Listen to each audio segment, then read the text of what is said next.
What's good, YouTube? Flash Speaks back real quick, man, for a video.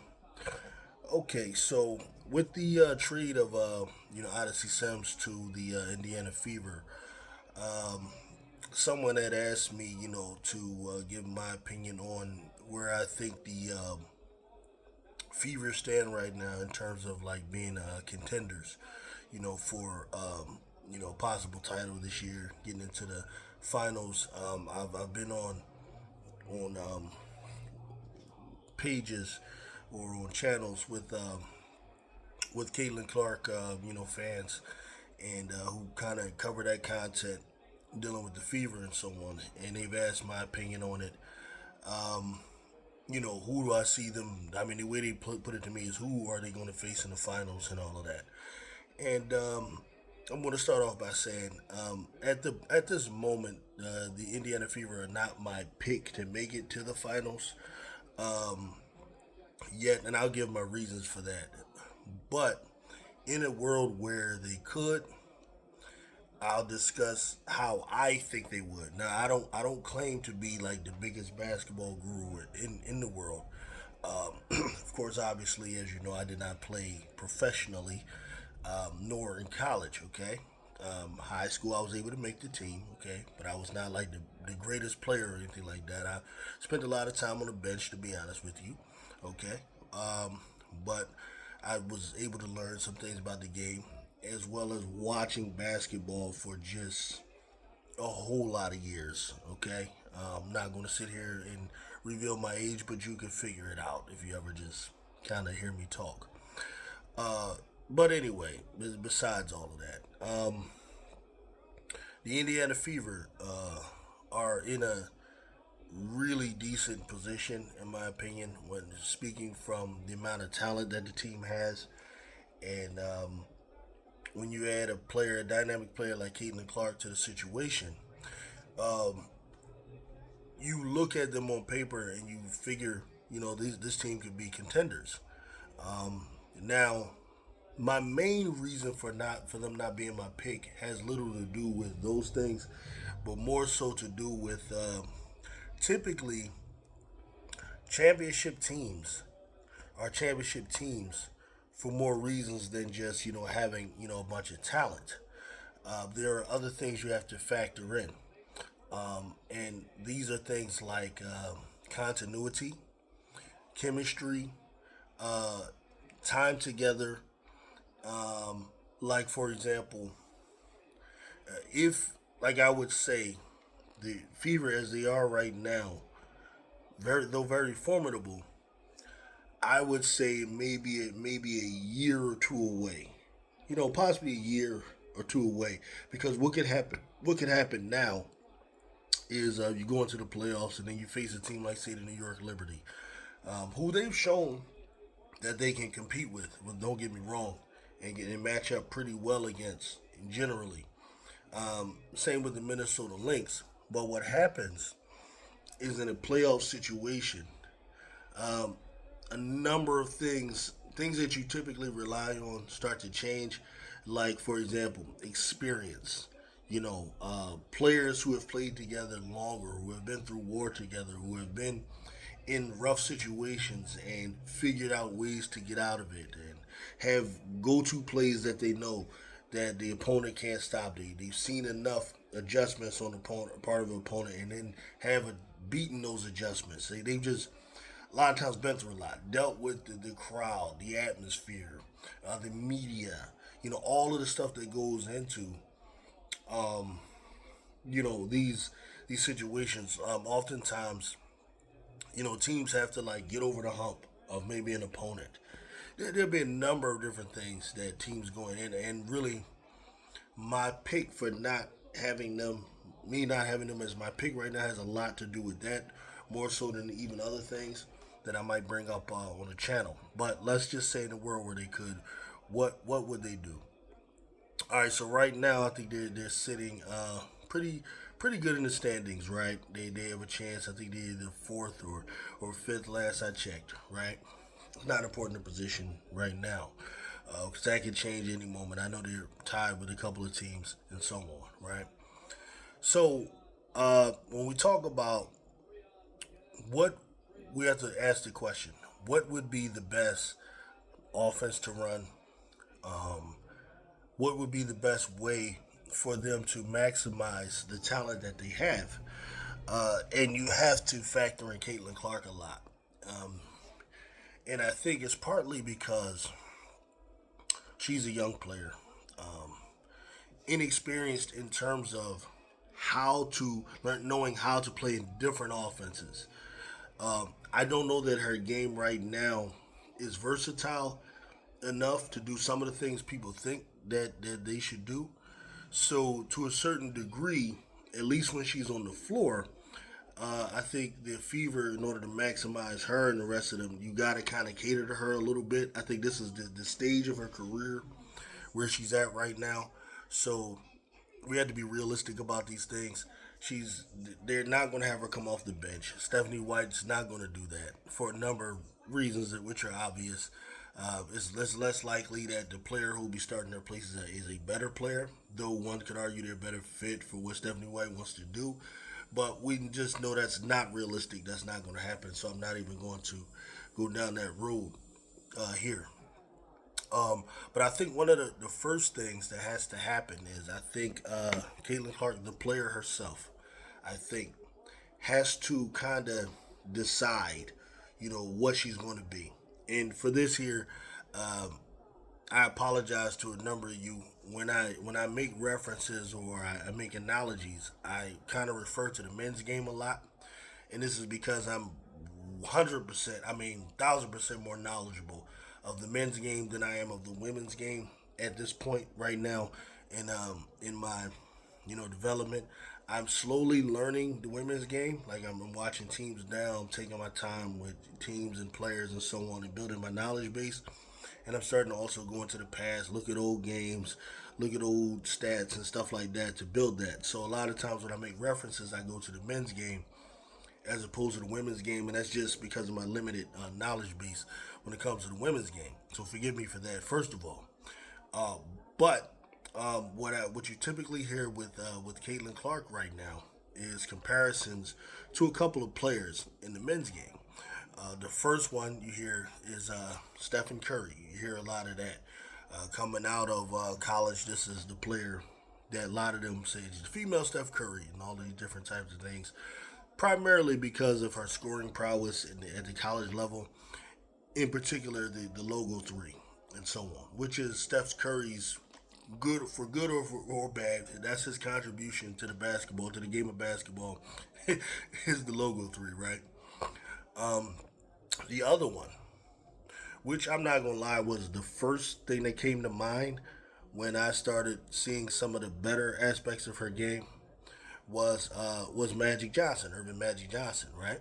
Now, before any of you come on and say, "Oh my God, you picking up these names," and say, "Listen, I'm not the first to compare players to these greats," but what I mean is some of what this player does at their best,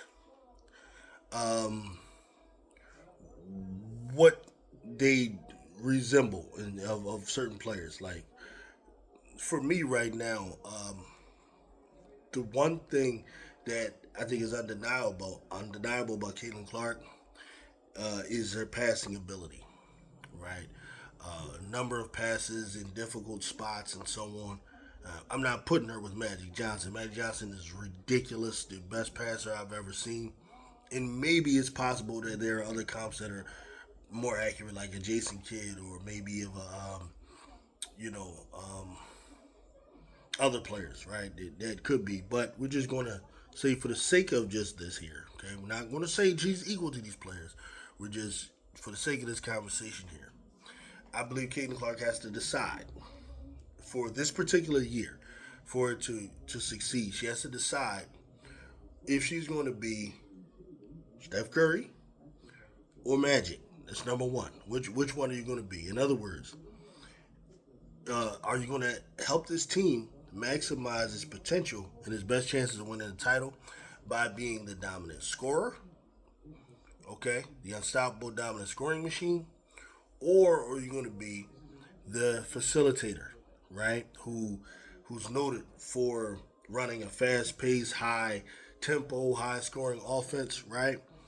with a strong, fast break, um, and be the primary playmaker, initiating the offense with outlet passes and driving the court up yourself. Right. So we know at times she could do both, a little bit of both of these. Right. We saw the game against New York where she goes off, scores over 25, I think, in the first half or something like that. We've also seen situations where she got 19 assists. Okay. Personally, I believe part of the problem comes in when you're trying to do both. See if I can get 25 points and 19 assists, right? That's what I think. I think it should be one or the other, especially for this particular team. In Iowa, I understand. You don't have Kelsey Mitchells and Natasha Howards and and Aaliyah Boston's and Lexi Holes and all these different players. So a lot of that can be necessary, you know, to just win and just stay afloat as a team.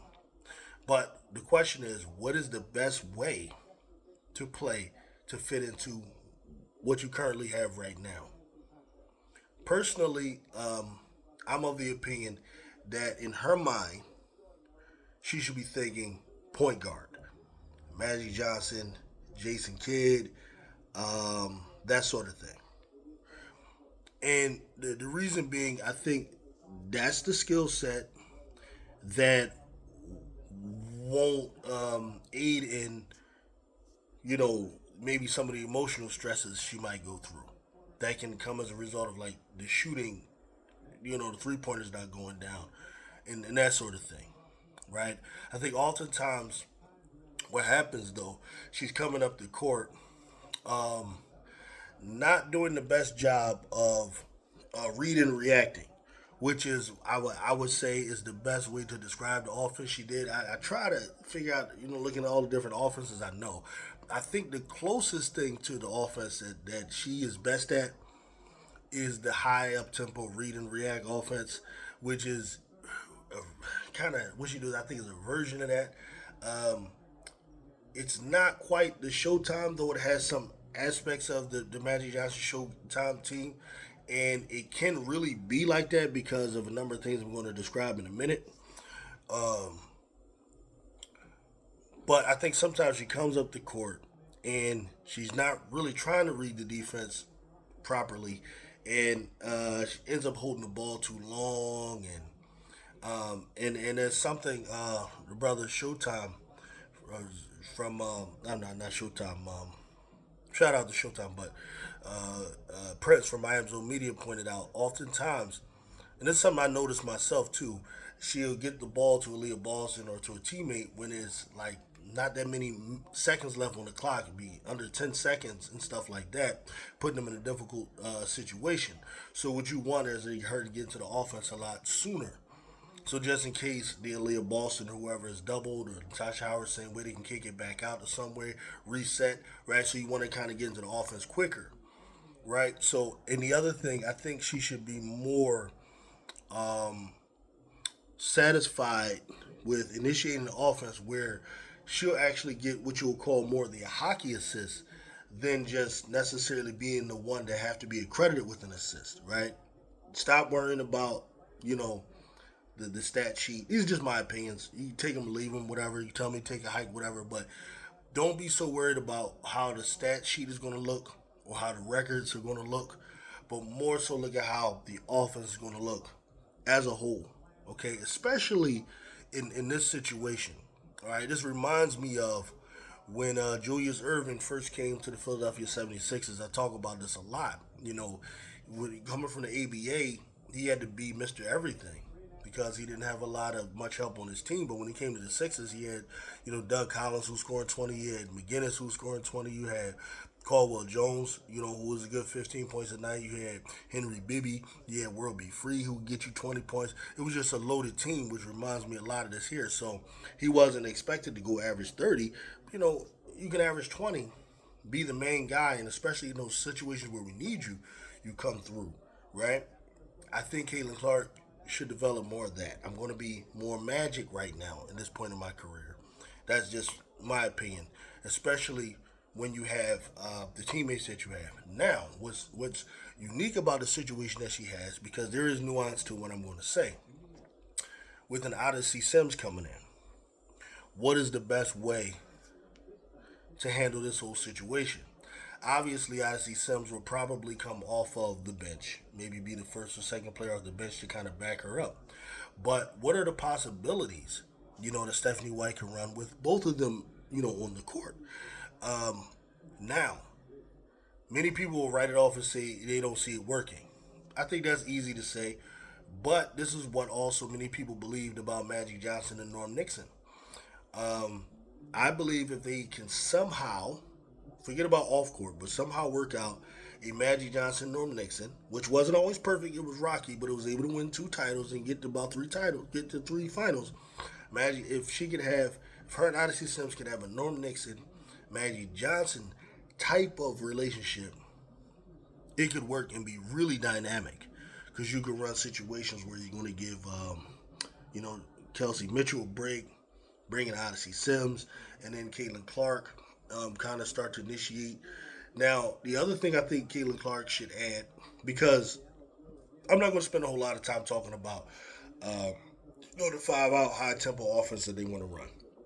You can do a lot of that, right? And you can actually, because let's just break it down. This team has everything she needs. If you're a great point guard, like people believe she is, right? You have a big like Leah Boston who can get you points, get you 20 a night if you're setting her up, So that way you can also, along with the great fast paced play, you can also focus on efficient scoring, which will come from Aaliyah Boston and Natasha Howard. You can get up and get them the ball.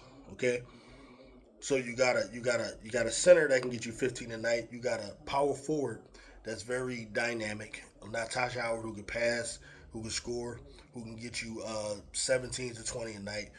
You have a scoring machine next to you, and Kelsey Mitchell, okay, who herself can go off for 25, 30 in any given moment. You can count on 19 to 20 pretty much every night, which takes a lot of pressure off of a point guard.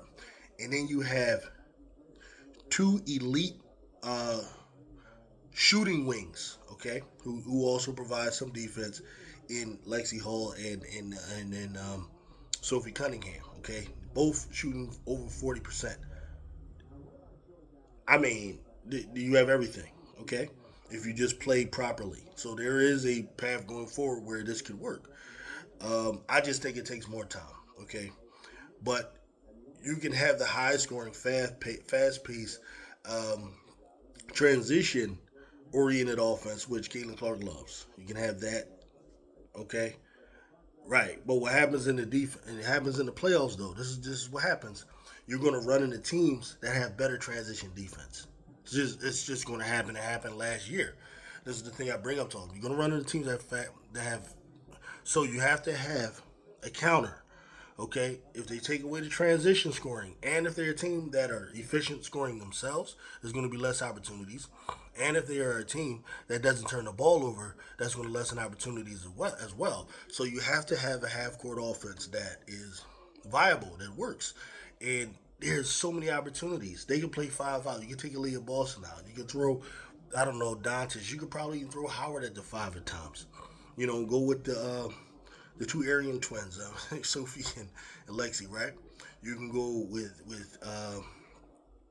move Caitlin off the ball, have Odyssey Simmons run the point a little bit, have Kelsey handle the ball.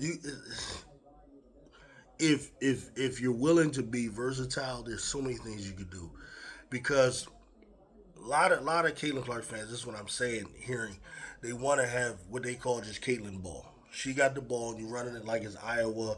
All the it's all her brain, because I've heard these things. I've heard some in the comments saying Caitlin is smarter than all of her coaches. All of this stuff is ridiculous, man. Like, these are things that, right? These are the things that makes people say y'all don't know basketball. But these are things you hear. No, I think the coach is trying to grow her game. She sees what a lot of other people see. They want to grow her game. So if all parties are willing to be versatile, you can have a counter to everything that's going to be thrown at you. When you play one style and you're one dimensional like that, which is Clark Ball and so on, they're going to counter that. they're going to counter that, and that is have been seen to be countered. And a lot of you are delusional about it not being countered. Uh, but as far as what's available to her to work with, this this is an opportunity. You know, now later on, when I think it's realistic for them to really be contending for titles, uh, I think she has to add a few other things to her bag. Like for example, she is a 6 foot guard. On any given night, you're facing a Jordan Canada, or you even facing like the guard that's on Minnesota.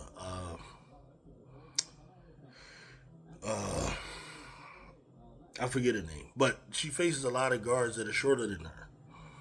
If she could develop some type of a post game, that would help as well because there's a lot of things she could create, a lot of passing she can create from the post for cutters because she's great at catching cutters and so on. If you look at Magic Johnson, there was a lot of him backing down in the post, cutters, boom, catch cutters, no look, all of these different things. She just adds all these different dimensions to her game.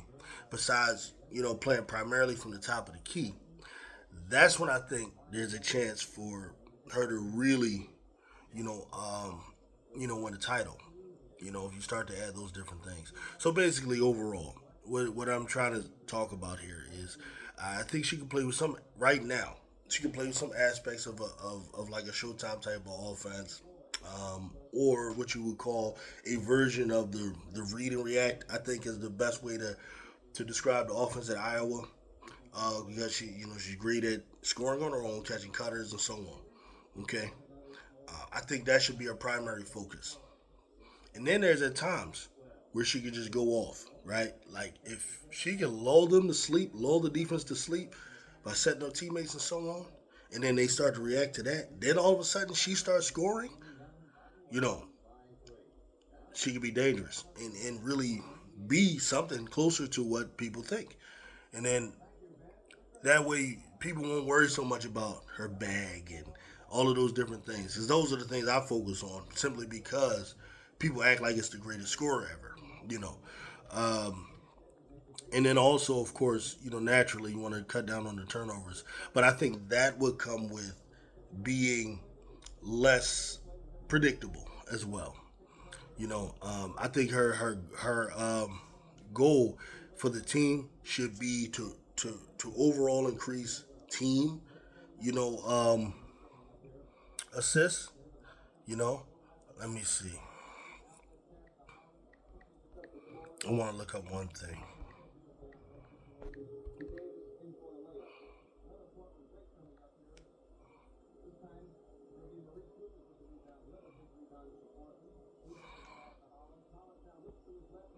Like for example, even now, out of what do we have? 13 teams in the league. Even now, the Indiana Fever are not top five in team assists. It's the same. It's the same teams here. Minnesota Lynx is number one in team assists at 23 a night.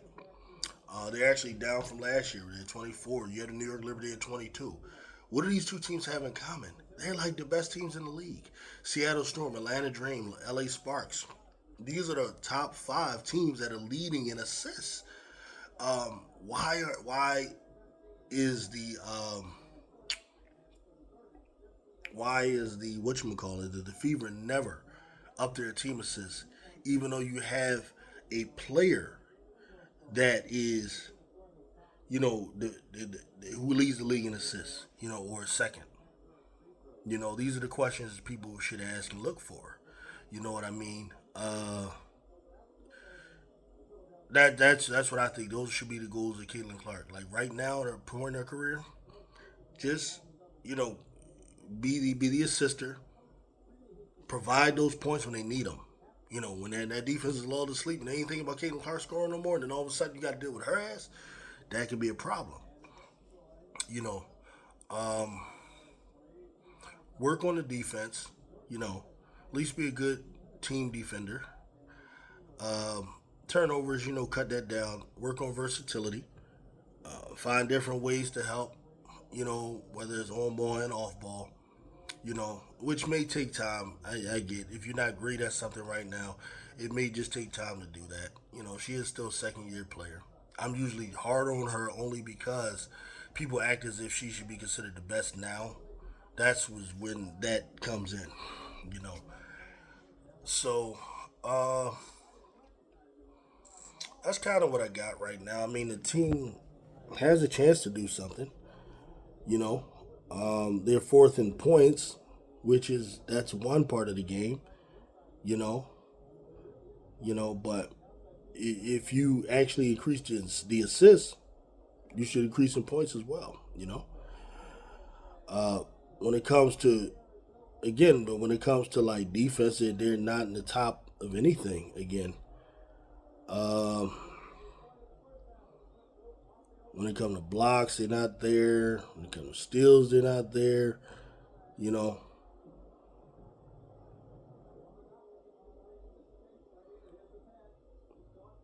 even surprisingly, they're not there in field 3 pointers. Man, I know you'll probably say, "Well, Caitlin's not playing." Yeah, I get that, but so that's what I got on that, man. So let me know what you think. You guys think.